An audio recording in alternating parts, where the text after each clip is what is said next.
നാം നേരത്തെ ഉച്ചയ്ക്ക് സംസാരിച്ചപ്പോൾ പറഞ്ഞു വഇദ് ഖാല ഇബ്രാഹീമു ലിഅബീഹി വഖൗമിഹി ഇന്നനീ ബറാഉം മിമ്മാ തഅബുദൂൻ ഇല്ലല്ലദീ ഫതറനീ ഫഇന്നഹു സയഹ്ദീൻ വജഅലഹാ കലിമത്തൻ ബാഖിയത്തൻ ഫീ അഖ്ബിഹി ലഅല്ലഹും യർജിഊൻ ഇല്ലല്ലദീ ഫതറനീ എന്നെ സൃഷ്ടിച്ച റബ്ബ് ഒഴിച്ച് അവനെ മാത്രമേ ഞാൻ ആരാധിക്കുകയുള്ളൂ എന്ന് പറഞ്ഞു. അപ്പോൾ നാം നേരത്തെ ചോദ്യവക്താവ് സൂചിപ്പിച്ചതുപോലെ അവിടെയാണ് ഞാൻ സൂചിപ്പിച്ചത് തൗഹീദുർ റുബൂബിയ്യത്ത് മനസ്സിലാക്കുമ്പോഴാണ് ശരിക്ക് അല്ലാഹുവിനോട് തൗഹീദുൽ ഉലൂഹിയ്യത്ത് സ്ഥാപിച്ചുകൊണ്ട് നമുക്ക് ആരാധിക്കാൻ സാധിക്കുക. എന്താ റുബൂബിയ്യത്ത് എന്ന് പറഞ്ഞാൽ? അള്ളയാണ് സൃഷ്ടിച്ചവൻ, അള്ളയാണ് രക്ഷിക്കുന്നവൻ, അള്ളയാണ് ഈ പ്രപഞ്ചത്തിന്റെ നാഥൻ. അവന്റെ ആ കഴിവ് കേൾപ്പ് നാം ഉൾക്കൊണ്ടുകൊണ്ടാണ് നാം ഓതുന്നതെങ്കിൽ ഫാത്തിഹ ഞാൻ പറഞ്ഞതുപോലെ അൽഹംദുലില്ലാഹി റബ്ബിൽ ആലമീൻ, സർവസ്തുതിയും സർവലോക രക്ഷിതാവായ അല്ലാഹ്. അപ്പോൾ എല്ലാം അവന്റെ കയ്യിലാണ്. ഏത് വലിയന്റെ കയ്യിലല്ല, ഏത് ദേവങ്ങളുടെ കയ്യിലല്ല, ഏത് നബിമാരുടെ കയ്യിലല്ല, ഏത് ജിന്നുകളുടെ കയ്യിലല്ല, ഏത് മലക്കുകളുടെ കയ്യിലല്ല, ഏത് ശക്തികളുടെ കയ്യിലല്ല. എല്ലാം റബ്ബുൽ ഇസ്സത്തി ജല്ല ജലാലുഹുവിന്റെ കയ്യിൽ മാത്രമാണ് നന്മ തിന്മ ഉൾക്കൊള്ളുന്നത്. അതിന്റെ ഉടമ, അതിന്റെ ഉടമസ്ഥൻ അവൻ മാത്രമാണ് എന്ന വിശ്വാസത്തോടു കൂടിയാണ് എല്ലാം ഉള്ളവരോടാണ് ഞാൻ ചോദിക്കുന്നത്, എല്ലാറ്റിന്റെ ഉടമയോടാണ് ഞാൻ ചോദിക്കുന്നത് എന്ന വിശ്വാസത്തോടു കൂടി ചോദിച്ചാൽ പിന്നെ നിസ്കാരം കഴിഞ്ഞാൽ ഖബർസ്ഥാനത്തിലേക്ക് പോകില്ല. അഥവാ ഖബർസ്ഥാനത്തിൽ നിന്നിട്ട് ശിർക്ക് ചെയ്യാൻ പോകൂല. സിയാറത്ത് ചെയ്യാനല്ല, സിയാറത്ത് ചെയ്യാൻ ഇസ്ലാം അനുവദിച്ചതാണ്, പോകേണ്ടതാണ്, പോയിക്കൊണ്ടേയിരിക്കേണ്ടതാണ്. നമ്മുടെ ഈമാൻ വളരാൻ അനിവാര്യമാണ്. മുസ്ലിങ്ങളുടെ ഖബറിലേക്ക് പോയി അവർക്ക് സലാം പറയുക, അവർക്ക് വേണ്ടി അള്ളാഹുവിനോട് പ്രാർത്ഥിക്കുക എന്ന ഭാഗം. അതുപോലെ തന്നെ പ്രാർത്ഥനയ്ക്ക് ഉത്തരം കിട്ടാനുള്ള മുഖ്തവയാണ് റുബൂബിയ്യത്ത് എന്നത് കൂടി മനസ്സിലാക്കൽ ആയത്തിൽ കൂടി നാം പഠിക്കേണ്ടതായ മറ്റൊരു ഭാഗമാണ്. എന്തുകൊണ്ട്?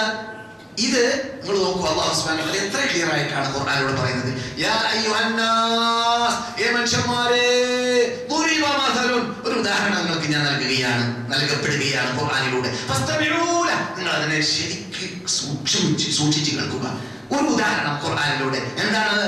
ഇന്നല്ലദീന തദ്ഊന മിൻ ദൂനില്ലാഹ്, നിങ്ങൾ അല്ലാഹു അല്ലാത്ത ആരെയെല്ലാം വിളിച്ച് പ്രാർത്ഥിക്കുന്നുണ്ടോ, ലയഖ്ലുഖൂ ദുബാബ, അവർക്കാർക്കും തന്നെ ഒരു ഈച്ചയെ സൃഷ്ടിക്കാൻ പറ്റിയിട്ടില്ല. അവരെല്ലാവരും കൂടി ഒരുമിച്ച് കൂടി ആ ശാന്ത പരിശ്രമം നടത്തിയാലും അവർക്ക് സാധിക്കൂല. ഇന്നല്ലദീന തദ്ഊന മിൻ ദൂനില്ലാഹ് ലയഖ്ലുഖൂ ദുബാബ,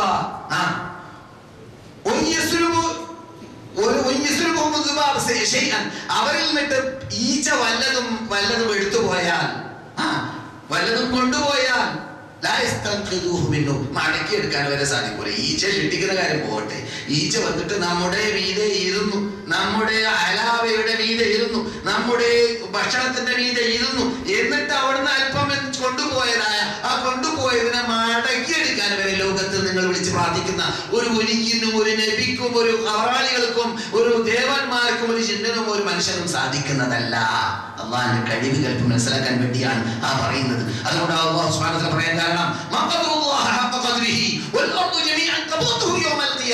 അവർ അള്ളാഹിനെ ആദരിക്കേണ്ടതുപോലെ മനസ്സിലാക്കിയിട്ടില്ല. അന്ത്യനാളിൽ ഈ ഭൂമി ലോകം ആസകലം അവന്റെ പിടുത്തത്തിലാണ്.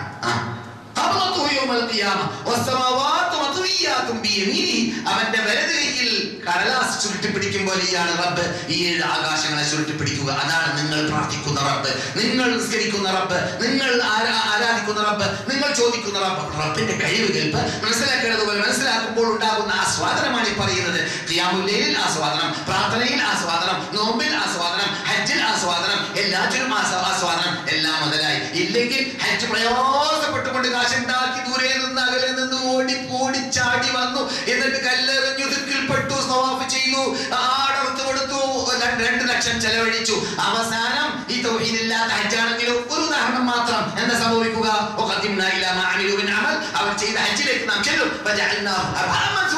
വിതരപ്പെട്ട ധൂളയാക്കി നാം അർപ്പിച്ചു കളയും. അബൂജഹൽ ആജിയായതുപോലെ, ഉത്ബത്ത് ആജിയായതുപോലെ, റബീഅത്ത് ആജിയായതുപോലെ അവരെല്ലാം ആജിമാരാണ്. അവരുടെ ഹജ്ജ് കൊണ്ട് അവർക്ക് ഫലമുണ്ടായില്ല. അങ്ങനെയുള്ള അപകടത്തിലേക്ക് എത്തിപ്പോകും എന്നത്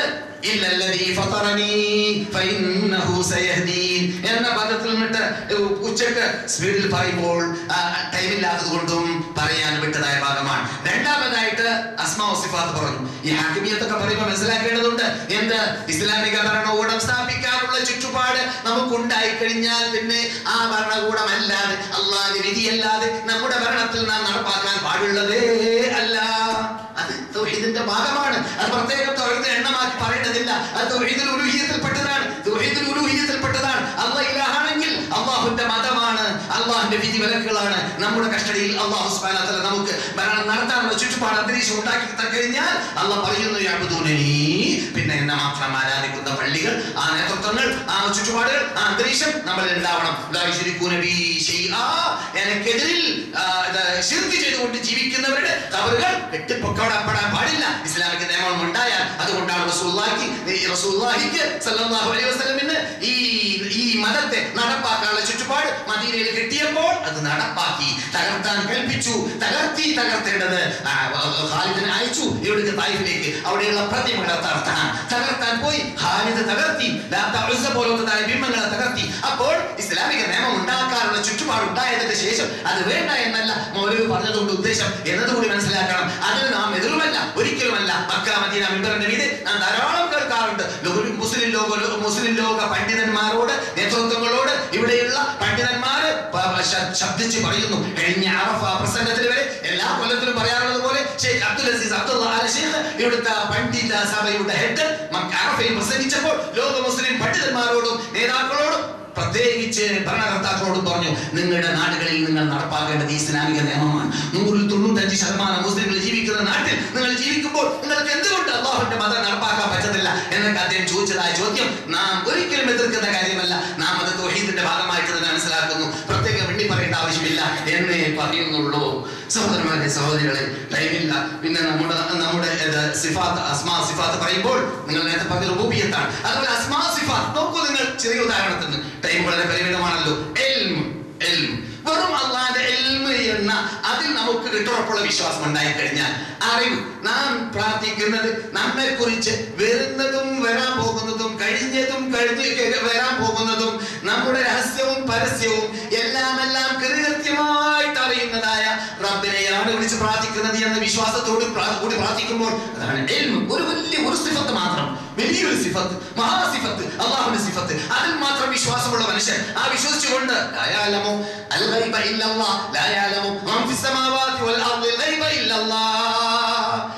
മറഞ്ഞ കാര്യം ഇവിടെ ഒരു മലക്കിന് അറിയില്ല, ഒരു ഷിട്ടിക്ക് അറിയൂല, ഒരു ജിന്നിന് അറിയൂല, ഒരു മനുഷ്യന് അറിയൂല, ഒരു വലിയന് അറിയില്ല, ഒരു നബിക്ക് അറിയൂല. അള്ളാഹ് അറിയിച്ചു കൊടുത്തത് നബിമാർക്ക് അറിയും. അറിയിച്ചു കൊടുക്കുമ്പോൾ പിന്നെ അത് കൈമാറുന്നില്ല, അത് അറിഞ്ഞ കാര്യം മാറുന്നു എന്നല്ലാതെ ഒരു കാര്യം അള്ളാഹ്ക്കാണ് കൃത്യമായിട്ട് അറിയുന്നത്. ജിബ്രീൽ ഏറ്റവും അള്ളാഹിലേക്ക് അടുത്ത മലക്കേതാണ് ജിബ്രീൽ അലൈഹിസ്സലാം. അതിലാരും സംശയമില്ലല്ലോ. ജിബ്രീലിനോട് റസൂൽ ചോദിച്ചു, അല്ല ജിബ്രീലെ, ഇവിടെ ചോദിച്ചത് മദീനത്തെ പള്ളിയിൽ നിന്നിട്ടാണ് ചോദിച്ചു, ജിബ്രീലെ എന്നാ ഖിയാമത്ത് നാൾ? മറുപടി എന്താ കിട്ടിയത്? നമുക്കൊക്കെ മനപ്പാടമുണ്ട്. എന്താ മറുപടി കിട്ടിയത്? മൽ മസ്ഊലു അൻഹാ ബിഅഅലമ മിനസ്സാഇൽ. അതിനെ കുറിച്ചുള്ള വിവരം ചോദിച്ച ആൾക്ക് അറിയാത്തതുപോലെ ചോദിക്കപ്പെട്ട ആൾക്ക് വിവരമില്ല. ചോദിച്ച മുഹമ്മദ് നിങ്ങൾക്ക് അറിയാത്തതുപോലെ എനിക്കും വിവരമില്ല. വളരെ തീർച്ചയായിട്ടും പറയാം. അപ്പോൾ അല്ലാഹു സുബ്ഹാനഹു വ തആല എല്ലാം അറിയുന്ന, അതുകൊണ്ടാണല്ലോ ആയത്തുൽ കുർസി അത്രയും പ്രാധാന്യം. എന്താ ആയത്തുൽ കുർസിയുടെ പ്രത്യേകത? അതിന്റെ അർത്ഥമാണ് എപ്പോഴും ഇങ്ങോട്ട് ഓതി അർത്ഥം ഉൾക്കൊണ്ടുകൊണ്ട് പഠിച്ച് മനസ്സിലായിക്കൊണ്ടേയിരിക്കണം. അപ്പോഴാണ് അതുകൊണ്ട് ഈമാൻ വളരുക. നമുക്ക് എത്ര ആദരിച്ചു അള്ളാഹ് ഇറക്കിയ ഖുർആനിൽ ഏറ്റവും ഉന്നത നിലവാരം പുലർത്തുന്നതായ ഒരു ആയത്താണ് ആയത്തുൽ കുർസി. എന്തായാലും പറയുന്നത് വസിഅ കുർസിയുസ് സമാവാതി വൽ അർദ് വലാ യഊദുഹു ഹിഫ്ദുഹുമാണ്. അല്ലാഹു ലാ ഇലാഹ ഇല്ലാ ഹുവൽ ഹയ്യുൽ ഖയ്യൂം ലാ തഅഖുദുഹു സിനത്തുൻ വലാ നൗം ലഹു മാ ഫിസ് സമാവാതി വമാ ഫിൽ അർദ് മൻ ദല്ലദീ യശ്ഫഉ ഇൻദഹു ഇല്ലാ ബിഇദ്നിഹി യഅലമു മാ ബൈന അയ്ദീഹിം വമാ ഖൽഫഹും. ഇതാർക്കറിയില്ല. നാം ചോദിക്കാൻ വേണ്ടി അറിവില്ലാത്തവർ നടക്കുന്നതല്ല ഖബറാളുകളിലേക്ക്. അവർക്കറിയാം നമ്മുടെ കാര്യങ്ങൾ, നമ്മളെ കുറിച്ച്, അവരെ കുറിച്ച് അവർക്കറിയില്ല. അല്ലാഹു ഖുർആനിൽ പറയാൻ അവർക്കെന്നെ അയ്യാന യുബഅസൂൻ. ഖബറിൽ കിടക്കുന്ന ഒരു വലിയനോ ഒരു നബിയിനോ ആർക്കും തന്നെ എന്നാണ് അവരെ പുനർജീവനം നൽകുക എന്നവരെ അവർക്കറിയില്ല. ഖുർആൻ പറയാണ് കൂട്ടരെ, ഞാൻ പറയല്ല. ഖുർആൻ പറയാണ് അവർക്കറിയുകയില്ല അയ്യാന യുബഅസൂൻ എന്നാണ് അവരെ പുനർജീവനം നൽകുക. പിന്നെ നിന്റെ പശു കാണാതായത് എവിടെയെന്ന് അവർക്കറിയാം. നിന്റെ മാല നഷ്ടപ്പെട്ടത് എവിടെയെന്ന് അവർക്ക് അങ്ങനെ അറിയാം. അതുകൊണ്ട് അങ്ങനെയുള്ള ആ അന്ധവിശ്വാസം, അങ്ങനെയുള്ള അന്ധവിശ്വാസമൊക്കെ പറയുമ്പോൾ എന്തെല്ലാം പറയാറുണ്ട്. നമ്മുടെ ടൈം വളരെ പരിമിതമാണ്. ഈ നമ്മുടെ നാട്ടിൽ ഈ വിശ്വാസ വ്യതിയാനം ഇന്നത്തെ യുഗത്തിൽ നടക്കുന്നത് ഇവിടെ നിങ്ങളോട് സംസാരിച്ചതായ മൗലവിമാർക്ക് അറിയുമ്പോൾ എനിക്കറിയില്ല. കാരണം അവര് ആ നാടുമായിട്ട് അടുത്ത ബന്ധമുള്ള ആളാണ്. ഞാൻ കാൽനൂറ്റാണ്ടായിട്ട് കണ്ടിട്ടില്ല ആ നാട്. അതുകൊണ്ട് അവർക്കറിയും പോലെ എനിക്കറിയില്ല. ഞാനുള്ള കാലഘട്ടങ്ങളിൽ ഈ ജന്മദിനം എന്ന പേരിൽ അനാചാരം കൊണ്ടാടുന്ന മയിൽക്കോലം മീമെഴുതി, മീമിന്റെ മഹിമയിൽ അലിഫ് എന്ന ഹറഫിട്ട് അഹദ് എഴുതി. അഹദിന്റെ അടിമകളിൽ പടച്ചവൻ പടച്ചതിൽ 1000 പേര് വെച്ച നബി ഏത്? അവിടെ മ്യൂസിക്കോട് കൂടി ഹാർമോണിയത്തോട് കൂടി പാടാറുള്ള പദ്യമായിട്ട് ഓർമ്മയിൽ വരാണ്. എന്താ കേട്ടത്? പടച്ചവൻ പടച്ചതിൽ 1000 പേര് വെച്ച നബി. റസൂലുള്ളാഹിക്ക് 1000 പേരുണ്ടോ? ഉള്ളത് തന്നെ പറഞ്ഞാൽ തീരൂല. നിങ്ങൾക്കറിയാം, ഇവിടെ ദശവർഷങ്ങൾ ഇസ്ലാമിക് ഹിസ്റ്ററി റസൂലുള്ളാഹിയുടെ ചരിത്രം പറഞ്ഞിട്ട് ഇവിടെ നമുക്ക് അവസാനിപ്പിക്കാൻ പറ്റിയിട്ടില്ല. പിന്നെ എവിടുന്നോ ഇല്ലാത്തത് പറയാ. ഇല്ലാത്ത പറയേണ്ട ആവശ്യം എന്താണ്? അങ്ങനത്തെ പൊക്കി പറയേണ്ട സാധനമാണോ നമ്മുടെ നേതാവ്? അല്ല. അവരുടെ ഹിസ്റ്ററികളും അവരുടെ ജീവിത ചരിത്രങ്ങളും നമുക്ക് പറയാൻ ധാരാളമുണ്ട്. ഇല്ലാത്തതിന് പറയുന്നു റസൂലുള്ളാഹി സ്വല്ലല്ലാഹു അലൈഹി വസല്ലം. എന്നിട്ട് 1000 പേര് വെച്ച നബി ഏത്? മഹമൂദ്. മഹമൂദ് റസൂലുള്ളാഹി പേരുണ്ടോ? ഉണ്ടോ? കേട്ടുണ്ടോ? മഹമൂദ് റസൂലുള്ളാഹി സ്വല്ലല്ലാഹു അലൈഹി വസല്ലം പഠിപ്പിച്ചിരിക്കുകയാണ് റസൂലുള്ളാഹിയുടെ പേരുകൾ. അതുകൊണ്ട് ചിലത് നമുക്ക് വെക്കാം, ചില വെക്കാൻ പാടില്ല. ഹാഷിം, ആഖിബ് എന്നൊക്കെ റസൂലുള്ളാഹിയുടെ പേരുകൾ പെട്ടതാണ്. അത് നാം വെക്കാൻ പാടുള്ളതല്ല. പേര് വെക്കാൻ പാടുള്ളത് മുഹമ്മദ്, അഹമ്മദ് പേര് വെക്കാവുന്നതാണ്. അപ്പോൾ ഞാൻ പറഞ്ഞു വരുന്നത്, ഇങ്ങനെയുള്ള അനാചാരം ഞാൻ കേരളത്തിൽ 40 വർഷം മുമ്പ് ജീവിച്ച കാലഘട്ടത്തിൽ കഥയിലൂടെ കേൾക്കാറുണ്ട്. അങ്ങനെയുള്ള കൊരട്ടിപ്പാട്ട്, കുപ്പിപ്പാട്ട്, വഹദത്ത് മാല, ഇങ്ങനെയുള്ള മാലകളുടെ കൂമ്പാരങ്ങളുടെ നാടായിരുന്നു കേരളം പണ്ട്. ഇന്ന് അതിലും പുരോഗതി, ഇത്ര വിഷയത്തിലും പുരോഗതി പ്രാപിച്ച നാട് തന്നെയാണ് എന്നാണ് വിവരം. അതുകൊണ്ട് അതിനോടൊക്കെ അറുതി വരുത്താൻ, അങ്ങനെയുള്ള വ്യതിയാനങ്ങൾ എന്നിട്ട് അത് വിരമിക്കാൻ, എന്നിട്ട് സത്യത്തിലേക്ക്, മദീനയിലുള്ള സ്വർഗത്തോപ്പിലേക്ക്, സ്വർഗത്തോപ്പ് പഠിപ്പിക്കുന്നതായ ആ ആദർശത്തിലേക്ക് ലോകത്തിന് തെളിച്ചു കൊണ്ടുപോവുക എന്നത് നിങ്ങളുടെ ബാധ്യതയാണ്, നിങ്ങളുടെ ചുമതലയാണ്. പ്രത്യേകിച്ച് കേരളീയരെ, നിങ്ങളുടെ വീട്ടുകാരെ, നിങ്ങളുടെ നാട്ടുകാരെ, നിങ്ങളുടെ പരിസരക്കാരെ. കാരണം ഇതൊരു മഹാ ചാൻസാണ് നമ്മൾ നിങ്ങൾക്ക് തന്നിട്ടുള്ളത്. എന്തൊരു മഹാ ചാൻസ്! നിങ്ങൾ എവിടെ നിന്ന് ആലോചിച്ച് നോക്കിയാൽ അറിയാം. ഈ സ്ഥലം ഒരു കാഴ്ച, ഒരു നോക്കണമെന്ന് വിചാരിച്ചിട്ട് ജീവിതം മുഴുവനും പാടുപെട്ട് കഷ്ടപ്പെട്ടിട്ട് കാണാൻ അഭിനയിക്കുന്നവരാണ് ബഹുഭൂരിപക്ഷം മുസ്ലിങ്ങൾ ലോകത്തിൽ. മദീനയെ കാണാൻ വേണ്ടി ഒരു വ്യക്തി ഹജ്ജിന് വേണ്ടി വന്നപ്പോൾ മദീനയിലേക്ക് വന്നു. ബാബുസലാമിന്റെ മുമ്പിൽ നിന്നു. ഞങ്ങളുടെ നാട്ടിലെന്താ കൊള്ളുന്നതായ തലവനാണ് അദ്ദേഹം.